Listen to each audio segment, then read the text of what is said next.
అంటే లైఫ్ అనేది చాలా చేంజ్ అయిపోతుంది థింకింగ్ వేలో, వాళ్ళు కూర్చునే విధానంలో కూడా చేంజెస్ వస్తాయి.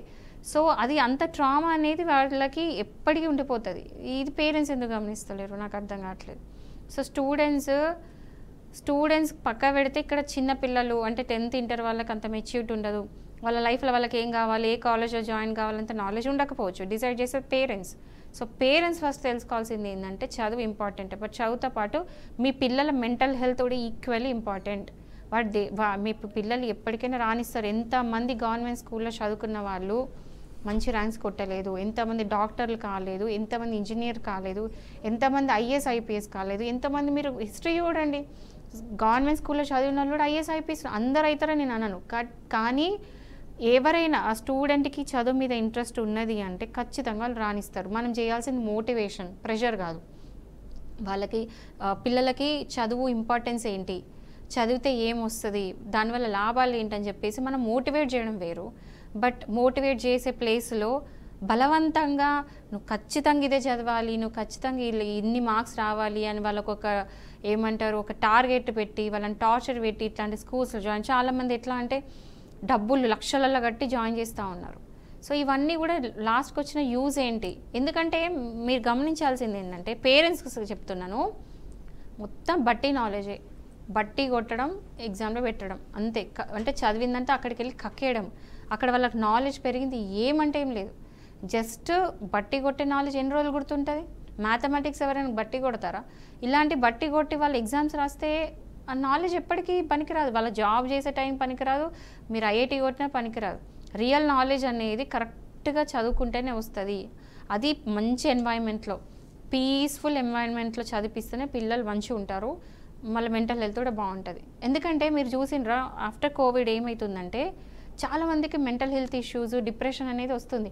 మన దగ్గర ఎట్లా అంటే డిప్రెషన్ అనగానే డిప్రెషనా, అందులో ఏముంది, డిప్రెషన్ పెద్ద మ్యాటర్ కదా, అది మన రోగమా, గమ్మున తినబడుకో, నీకు ఏమంటారు ఫుడ్ ఎక్కువై ఇంట్లో తిండి ఎక్కువై నీకు డిప్రెషన్ అయ్యి, ఇలాంటి మాటలు ఇంట్లో వస్తాయి. But actually depression, mental health ఈ రెండు కూడా ప్రతి ఒక్కరు కన్సిడర్ చేయాలి. అది క్యాన్సర్ కంటే కూడా డేంజర్. అది ఆ మెంటల్ హెల్త్ అనేది మీ పిల్లలు మీరు పోగొడుతున్నారంటేనే మీరు అర్థం చేసుకొని మీ పిల్లలు మీరు ఎంత అన్యాయం చేస్తున్నారు. అంటే కొన్ని స్కూల్స్లో కానీ కాలేజ్లో కానీ శారీరకంగా వాళ్ళని హింసించడం కూడా జరుగుతుంది. అంటే శారీరక శిక్షలకి చట్టపరంగా ఏమైనా శిక్షలు ఉంటాయా? ఉంటాయి. ఇప్పుడు అంటే ఇది section 75 and section 82 of juvenile justice act ప్రకారం ఏంటంటే ఒకవేళ హరాస్మెంట్ చేసిండ్రు అనుకోండి, వీళ్ళు వెళ్ళి కంప్లైంట్ పెడితే వాళ్ళ మీద శిక్ష పడుతుంది. వాళ్ళకి ఫైన్ 10,000 ఆర్ అబౌవ్ ఫైన్ పడుతుంది, ప్లస్ 3 years జైలు శిక్ష కూడా ఉంటుంది. ఒకవేళ కంప్లైంట్ పెట్టాలనుకుంటే తల్లిదండ్రులు వెళ్ళి ఎలా ఫిర్యాదు చేయాలి? వెళ్ళి కోర్టులో కేసు వేయడమే, పోలీస్ స్టేషన్లో కంప్లైంట్ పెట్టడమే. పోలీస్ స్టేషన్లో కంప్లైంట్ పెడితే ఇట్లాంటి పెద్ద పెద్ద ఇన్స్టిట్యూషన్స్ జనరల్లీ తీసుకోరు. నేనే చెప్తున్నాను కదా, ఇంత పెద్ద పెద్ద ఇన్స్టిట్యూషన్ తీసుకుంటే భయపడతారు. అంటే పేరు, సో వెళ్ళి ప్రైవేట్ కంప్లైంట్ కోర్టులో వేయండి. అంతెందుకండి, చాలా ఇప్పుడు నేను ఒకటే చెప్తున్నా, ఎన్నో పీల్స్ ఫైల్ అయి ఉన్నాయి అగెయిన్స్ట్ దీస్ ఇన్స్టిట్యూషన్స్. అంటే చైల్డ్ వెల్ఫేర్ డిపార్ట్మెంట్స్ ఏవైతే ఉన్నాయో వాళ్ళందరూ స్వతహా ముందుకు వచ్చి పిల్ అంటే పబ్లిక్ లిటిగేషన్ ఇంట్రెస్ట్ అనేది హైకోర్టులో ఫైల్ చేశారు. ఓకే, ఫైల్ చేసిన తర్వాత కూడా స్టిల్ గోయింగ్ ఆన్, అంటే ఏది ఆగట్లా.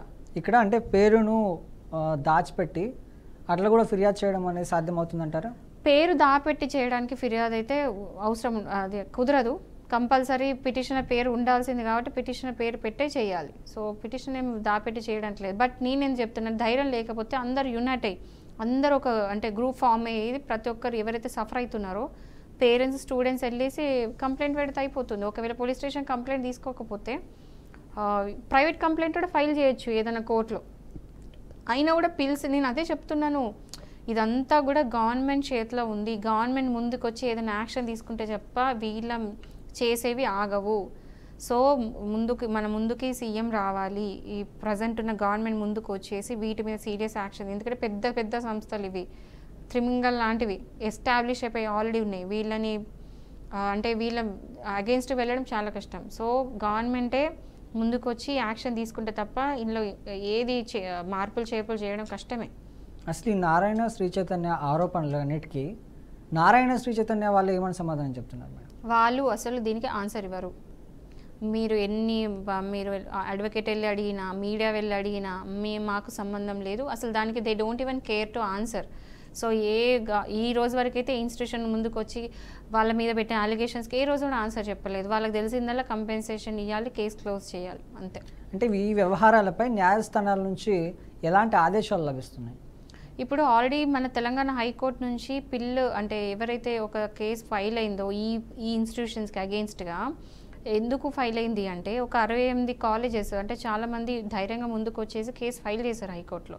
ఏమని అంటే ఒక 68 కాలేజెస్ దాకా అంటే ఒక లిస్ట్ తయారు చేసేసి వాళ్ళు వెళ్ళి ఈ కాలేజెస్ అన్నీ కూడా అన్ఆథరైజ్డ్. ఎట్లా అంటే లిటరల్లీ ఒకటి అపార్ట్మెంట్స్ తీసుకుంటారు, అపార్ట్మెంట్స్లో ఒక బ్రాంచ్ పడేస్తారు, అక్కడ కొంచెం ఫ్యాకల్టీ పెడతారు, చిన్న చిన్న ఉద్యోగాలు ఇచ్చేసి ఒక ట్యూటర్ని పెట్టేసి హాస్టల్ వార్డెన్ పెట్టేసి ఆ ఇన్స్టిట్యూషన్స్ నడిపిస్తారు వాళ్ళ బ్రాంచ్. అది where it is not even authorised ఏంటంటే వాళ్ళ పర్మిషన్స్ లేవు. బట్ లీగల్గా మనం చూసుకుంటే ఒక స్కూల్కి అనేది ప్లే గ్రౌండ్ ఒకటి ఉండాలి, సంబంధించిన అలాంటివి వాష్రూమ్స్ కానీ ఇంకా కొన్ని ఫెసిలిటీస్ అనేవి ఉండాలి, అమ్యూనిటీస్ ఉండాలి. బట్ ఇక్కడ వీళ్ళ అపార్ట్మెంట్ కానీ మీరు అన్నట్లు ఒక ఫ్లాట్ కానీ తీసుకొని అందులో స్కూల్స్ కాలేజ్ పెట్టడం వల్ల ప్లే గ్రౌండ్ అనేది అసలు దొరకదు వాళ్ళకి.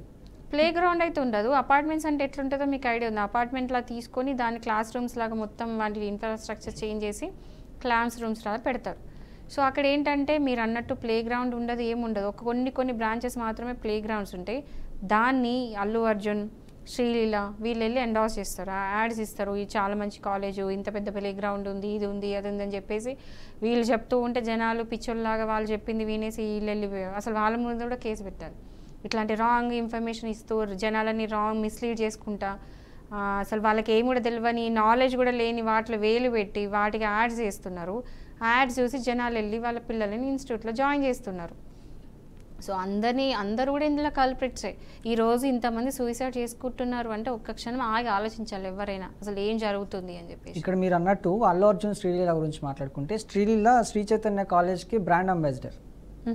ఓకే, ఆమె ఎప్పుడైనా వెళ్ళి ఆ కాలేజ్ ఎప్పుడైనా చూసిందా, ఆ వాతావరణం ఎప్పుడైనా చూసిందా?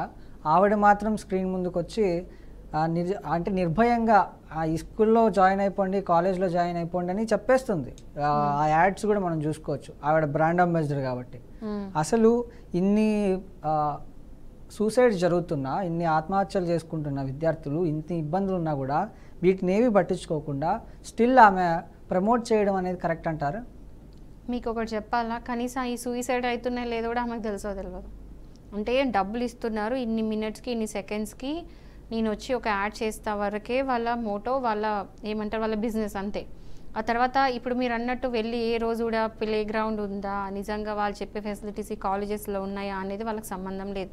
వాళ్ళ దగ్గరికి యాడ్కి వచ్చినారు, ఇంత పే చేస్తాము, ఆ రెమ్యునరేషన్ తీసుకొని నేను యాడ్ చేస్తా, ఇక్కడ వరకు ఉంది. అండ్ దెన్ ఇప్పుడు ఈ సూసైడ్స్ అవుతున్నాయని నాలెడ్జ్ ఉంటుందని మాత్రం ఎట్లా గెస్ చేస్తారు? సో ఫస్ట్ వాళ్ళకి నోటీసులు పంపించాలి ఇలాంటి వాటి మిస్లీడ్. ఇప్పుడు కన్స్యూమర్ ప్రొటెక్షన్ యాక్ట్ 2019 అమెండ్మెంట్ అయింది, చెప్పింది మెయిన్ అమెండ్మెంట్ అయింది ఇందుకే. సెలబ్రిటీస్ అనేది ఏ యాడ్స్ అయినా ఇస్తే మిస్లీడింగ్ స్టేట్మెంట్స్ ఇవ్వద్దు. అంటే పబ్లిక్ ఎట్లా అంటే ఉన్నది లేనట్టు లేని ఉన్నట్టు అడ్వర్టైజ్మెంట్స్ ఇస్తే ఏంటంటే జనాలు మోసపోతున్నారు. అంటే ఆ ప్రొటెక్షన్ యాక్ట్ కింద కూడా వీళ్ళ మీద కేసు పెట్టొచ్చు. బెట్టింగ్ యాప్స్ మీద పెద్ద ప్రపంచం మనం చూసాం. బెట్టింగ్ యాప్స్ని ప్రమోట్ చేసిన వాళ్ళందరినీ కేసులు పెట్టి వాళ్ళ మీద, అంటే ఇక్కడ బెట్టింగ్ యాప్స్ని ఎందుకు కేసులు తీసుకొచ్చి అంత చేశారంటే డబ్బులు పోగొట్టుకుంటున్నారు జనాలు, వాటితో పాటు ప్రాణాలు పోగొట్టుకుంటున్నారని. ఇది బెట్టింగ్ యాప్స్ కంటే ప్రమాదకరమైంది ఈ విద్యా సంస్థలు ఏవైతే ఉన్నాయి. ఎందుకంటే చాలా మంది స్టూడెంట్స్ ఆత్మహత్య చేసుకుంటున్నారు. ఎట్లా చూడాలంటే లిటరల్గా ఇది బెట్టింగ్ యాప్స్ కంటే పెద్ద స్కామ్ కింద చూడాలి. అలాంటి దాన్ని ఒక స్టార్డమ్ ఉన్న ఒక హీరో అల్లు అర్జున్ వెళ్ళి ప్రమోట్ చేశాడు, ప్లే గ్రౌండ్ ఉందని చెప్తాడు. అసలు ఇతని మీద ఎలాంటి చర్యలు తీసుకోవచ్చండి న్యాయపరంగా? ఇప్పుడు ఒకటి మిస్లీడింగ్ అని చెప్పిన కదా, కన్స్యూమర్ ప్రొటెక్షన్ యాక్ట్ కింద ఇప్పుడు వెళ్ళి సెలబ్రిటీస్ ఎవరైతే మిస్లీడింగ్ చేస్తే వాళ్ళ మీద ఆల్మోస్ట్ 1 crore ఫైన్ పడే అవకాశం ఉంది. సో ఫస్ట్ టైం వార్నింగ్కి, ఒకవేళ first time, second time, third warning ఇచ్చిన తర్వాత సెలబ్రిటీస్ అదే రిపీట్ చేస్తే మాత్రం వాళ్ళకి జైలు శిక్ష పడుతుంది. సో ఇక్కడ కూడా అంతే, వీళ్ళు మిస్లీడింగ్ యాడ్స్ ఇచ్చారు కాబట్టి ఉన్నది లేనట్టు చెప్తున్నారు. అండ్ ఆల్సో అక్కడ అన్నట్టు ప్రతి కాలేజ్లో ఏదైతే వాళ్ళు ఎండాస్ చేస్తున్నారో, ప్రతి ఒక్క శ్రీ చైతన్యలో, ప్రతి ఒక్క నారాయణలో, ప్రతి ఒక్క ఎస్ఆర్డీజీలో ప్లే గ్రౌండ్స్ ఉన్నాయా? లేవు కదా. ఏదో 1-2 కాలేజెస్లో మాత్రం ప్లే గ్రౌండ్స్ ఉన్నాయి, మిగతా వాటిలో లేవు. సో మిగతా కాలేజ్లో జాయిన్ అయిన వాళ్ళ సంగతి ఏంటి? సో ఇది ఇండైరెక్ట్లీ మిస్లీడ్ చేస్తున్నట్టే, మిస్ఇన్ఫర్మేషన్ ఇస్తున్నట్టే, లేనిది చెప్తున్నట్టే కదా. సో కన్స్యూమర్ ప్రొటెక్షన్ యాక్ట్ 2019 ప్రకారం వాళ్ళ మీద కేసు వేయొచ్చు. ఎవరైనా సరే వాళ్ళ మీద కేసు వేస్తే వాళ్ళ మీద కేసు అవుతుంది. ఓకే, ఒక కాలర్ కూడా ఉన్నారు మనతో లైవ్ ఫోన్ కాల్లో మాట్లాడేందుకు. విశాఖపట్నం నుంచి శ్రీను గారు నమస్కారం అండి. సార్ నమస్తే అండి. చెప్పండి సమస్య ఏంటండి? సమస్య అంటే ఇప్పుడు నారాయణ, శ్రీ చైతన్య ఇలాంటి కార్పొరేట్ కాలేజీల్లో ఈ సూసైడ్స్ గురించి ఇప్పుడు డిస్కషన్ జరుగుతుంది కదా సార్. అవును, దాని గురించి మాట్లాడడానికి చేశానండి. చెప్పండి. అదే నమస్తే మేడం. నమస్తే, చెప్పండి. అదే మేడం, ఇప్పుడు మెయిన్ గా ఈ నారాయణ, శ్రీ చైతన్య అనే కాదు, అంటే మెయిన్ ఈ కాలేజ్ ని ఫోకస్ చేస్తున్నారు, కానీ ఇలాంటి కార్పొరేట్ కాలేజెస్ చాలా ఉన్నాయండి. కరెక్ట్. జనరల్ గా మెయిన్ ఇంకా నారాయణ, శ్రీ చైతన్య అంటే ఇలాంటి సూసైడ్ న్యూస్ ఏమైనా వచ్చినా కానీ డైరెక్ట్ గా నారాయణ, శ్రీ చైతన్య ఇవే అందరికీ తెలుస్తున్నాయి. కానీ ఇవి కాకుండా ఏ కార్పొరేట్ కాలేజ్ లో అయినా మెయిన్ ఈ ప్రెజర్ ఏదైతే ఉందో క్రియేట్ చేస్తున్నారో దానివల్ల ఆల్మోస్ట్ ఇలాంటి కల్చర్ ఉన్న కాలేజెస్ అన్నింటిలోని ఈ సిచ్యువేషన్స్ ఉన్నాయండి. అవును, ఈ రోజు మన టాప్ చెప్పండి. మెయిన్ ఏంటంటే దీనికి ఒక రెగ్యులేషన్ ఉండాలి మేడం. ఎందుకంటే ఈ స్టూడెంట్స్ లో ఈ మానసిక ఒత్తిడి ఎక్కువ కాకుండా ఒక రెగ్యులేషన్ అనేది ఉండాలి. మెయిన్ అది గవర్నమెంట్ సైడ్ నుంచి రెగ్యులేషన్ ఉంటే కనుక ఇలాంటివి రిపీట్ కాకుండా ఉండడానికి అవకాశం ఉంటుంది మేడం. ఇక్కడ ఒకటి శ్రీను గారు, అది ఇంకొకటి ఏంటంటే శ్రీను గారు ఇక్కడ ఒక్క విషయం శ్రీను గారు మీరు అర్థం చేసుకోవాల్సినటువంటి విషయం ఏంటంటే గవర్నమెంట్ కాలేజీలు, గవర్నమెంట్ స్కూల్స్ మన రాష్ట్రాల్లో చాలా ఉన్నాయి, మన తెలుగు రాష్ట్రాల్లో, ఆంధ్ర, తెలంగాణలో. తల్లిదండ్రులు మారి ఈ ప్రైవేట్ స్కూల్స్ మీద మక్కువ వదిలి ఎప్పుడైతే గవర్నమెంట్ స్కూల్లో మన పిల్లల్ని జాయిన్ చేస్తారో అప్పుడు ఇవన్నీ మారుతాయండి. ఎందుకంటే మీరు తల్లిదండ్రులు ఎవరైతే ఉన్నారో వాళ్ళు వెళ్ళి మా కొడుకు ఎక్కడ చదువుతున్నాడంటే శ్రీ చైతన్యలో చదువుతున్నాడు, ₹1,00,000 2,00,000 ఫీజు అని చెప్పుకోవడం, 1, 1, 2 ర్యాంకులు మావని చెప్పుకోవడం వల్ల ఇవన్నీ మొదలవుతున్నాయి. మెయిన్ మారాల్సిన తల్లిదండ్రులండి. అది కూడా యాక్చువల్ గా ర్యాంక్స్ కూడా నిజం కాదు సార్. ఇప్పుడు ఏవైతే ర్యాంక్స్ 1, 1, 2, 2, 3, 3 అని చెప్తారో ఆ ర్యాంక్స్ కూడా నిజం కాదు. ఇప్పుడు అలాంటి ఏవి నిజం కాదు, దట్ ఈస్ అదే నేను చెప్పేది. ఇప్పుడు ఈ టీవీ అంటే ఇప్పుడు ఈ మీడియా త్రూ నేనేం చెప్తున్నా అంటే ఆ 1, 1, 2, 2 అని ఏదైతే మిస్లీడ్ చేస్తున్నారో పేరెంట్స్ మీరు తెలుసుకోండి, అదంతా ఫేక్, అవన్నీ జరగవు. ప్రతిసారి ప్రతి ఇయర్ ర్యాంక్స్ ఓన్లీ ఎందుకు నారాయణ, శ్రీ చైతన్యకి ఎందుకు వస్తాయి అనేది మిమ్మల్ని మీరు క్వశ్చన్ చేసుకోవాలి. ఏంటి అసలు ఇందులో జిమ్మిక్ ఏంటి, ఏమన్నా మ్యాజికా? ప్రతిసారి వీళ్ళిద్దరికి state ranks, first 20 ranks, first 100 ranks ఉంది. ఈ కాలేజెస్ ఎందుకు కవర్ చేస్తున్నాయి? 1, 2 వేరే చిన్న చిత్క కాలేజెస్కి వస్తాయి, బట్ వీళ్ళకి ఎందుకు వస్తున్నాయి? అదంతా ఫేక్. అది అందులో 50% నిజం ఉన్న 50% మొత్తం ఫేక్. ఎగ్జాంపుల్ నేను చెప్తున్నాను కదా, ఒకటి మీరు గూగుల్ వెళ్ళి చూసుకోండి. 9th ర్యాంక్ హోల్డర్ వాళ్ళు ఒకటే ప్యాంప్లెట్లో ఒకరే అబ్బాయి ఫోటో పెట్టుకున్నారు. తీరా చూస్తే ఆ అబ్బాయి గుజరాత్కి సంబంధించిన అబ్బాయి. అంటే జస్ట్ ఇట్లా వీళ్ళు మోడల్స్ దొరుకుతారు కదా అట్లా. సో ఏది కూడా నిజం కాదు.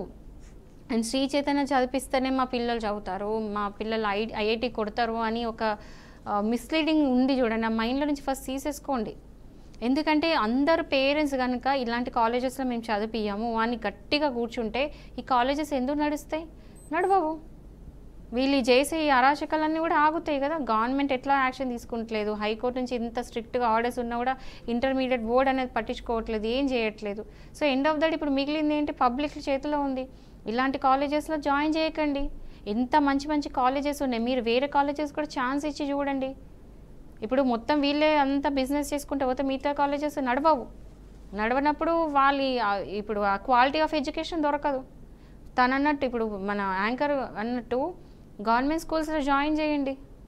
ఇప్పుడు స్కూల్లో అడ్మిషన్స్ లేకనే కదా ఇవన్నీ పెరుగుతున్నాయి. అండ్ ఇంకోటి రైట్ టు ఎడ్యుకేషన్ యాక్ట్ కింద ఫ్రీ ఎడ్యుకేషన్ కంపల్సరీ, ఆర్టికల్ 14 కింద ఫ్రీ అండ్ కంపల్సరీ ఎడ్యుకేషన్ ఇవ్వాలి పిల్లలకి. ఏ కాలేజీలో కూడా ఫ్రీ ఎడ్యుకేషన్ అనేది ఇవ్వాలి. లక్షలలో ఫీజు తీసుకుంటారు లిటరల్లీ బుక్స్కి. ఎవ్రీ ఇయర్ బుక్స్కి 33,000 తీసుకుంటారంట. బుక్స్కి 33,000 ఏంటండి? నాకు అర్థం కాదు. అది కాకుండా ఒకవేళ ఎగ్జామ్స్ ఉన్నాయనుకోండి, వాళ్ళు రావడానికి వెళ్ళడానికి బస్ బుక్ చేస్తే కూడా వాళ్ళకి 6,000 కట్టాలంట. అంటే ఆన్ టైం మేము దింపుతాము, ఆన్ టైం ఎగ్జామ్ టైంకి మీకు కరెక్ట్ ఎగ్జామ్ మూమెంట్కి మేము దింపుతాం, మీరైతే దింపరు అని. పేరెంట్స్ అంతా రెక్లెస్ ఇర్రెస్పాన్సిబుల్ ఉండరు కదా. పేరెంట్స్కి తెలుసు పిల్లల్ని ఎప్పుడు దింపాలో. బట్ అది కూడా కాకుండా జస్ట్ ఒక ట్రావెలింగ్కి ఒక బస్ ఎక్స్పెన్సెస్కి 6,000 తీసుకోవడం ఏంటి? సో ఇలా లెక్కలు వేసుకుంటూ పోతే ఎంతమంది దీనికి బాధితులు ఉన్నారో మీకే తెలుసు. ప్రతి ఒక్కరి ఇంట్లో అట్లీస్ట్ ఎవ్రీ 10 ఇంట్లో ఒక 5, 6 అయితే బాధితులు ఉంటారని నేను అనుకుంటున్నా. సో మీరు అందరూ కూడా ముందుకు వచ్చి ఇంకోసారి నెక్స్ట్ జనరేషన్ కిడ్స్నైనా ఇలాంటి కాలేజెస్లో జాయిన్ చేయకండి. మంచి క్వాలిటీ అంటే మీరు ఇంట్లో చదివించుకోండి. ఇప్పుడు ఇంకోటి టెక్నాలజీ పెరిగింది, ఏఐ వచ్చింది, గూగుల్ ఉంది, అన్నీ ఉన్నాయి, అన్నీ యూజ్ చేసుకొని చదువుకోవడం better. Okay, thank you madam. మీ వంతు మీరు కూడా వచ్చి మీ వంతు వాయిస్ రైజ్ చేసినందుకు ధన్యవాదాలు అండ్ మీ విలువైన సమయాన్ని ఇచ్చినందుకు కూడా ధన్యవాదాలు. ఏదేమన్నప్పటికీ తెలుగు స్టేట్స్లో ఉన్నటువంటి విద్యార్థులు 49 మంది చనిపోవడం అనేది చాలా బాధాకరమైన విషయం. ఎందుకంటే నేను ముఖ్యంగా విద్యార్థులకు చెప్పదలుచుకున్నది ఏంటంటే చదువు ఒక్కటే మార్గం కాదు, చదువుకోకపోయినా కూడా మిగతా చాలా ఉన్నాయి, చదువు ఒక్కటే కాదు.